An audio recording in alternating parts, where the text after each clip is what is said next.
ઉડ્ડયન મંત્રાલયના પૂર્વ સચિવે મોટો દાવો કર્યો છે એર ઇન્ડિયાને લઈને। તેમનો દાવો છે કે એર ઇન્ડિયાની બેદરકારીના કારણે અકસ્માત થઈ રહ્યા છે। આ મોટો દાવો ઉડ્ડયન મંત્રાલયના પૂર્વ સચિવનો ડીજીસીએ અનેકવાર સુરક્ષા મુદ્દે એર ઇન્ડિયાને પત્ર લખ્યો હોવાનો પણ દાવો કર્યો છે।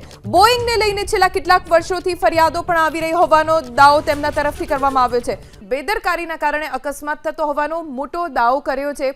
ડીજીસીએ પણ અનેક વખત સુરક્ષાને લઈને એર ઇન્ડિયાને પત્ર લખ્યા હતા અને એર ઇન્ડિયાની બેદરકારીના કારણે દુર્ઘટના થતી હોવાનો દાવો हुई और इसमें इतनी मृत्यु हुई और इतने लोग अब पता नहीं कितनी कोई बचा भी है नहीं बचे हैं हॉस्पिटल में, तो ये तो बहुत ट्रेजिक बात है। और एयर इंडिया के साथ हुआ, इंडियन एयरलाइंस एक है उसके साथ हुआ, ये तो बहुत दुखदा की बात है। देखिए इसमें हवाई जहाज तो उड़ा, सीधा उड़ा, उसके बाद मेरे ख्याल में 1 मिनट के अंदर 30 सेकंड के अंदर उड़ते उड़ते एकदम से नीचे बैठने लगा वो।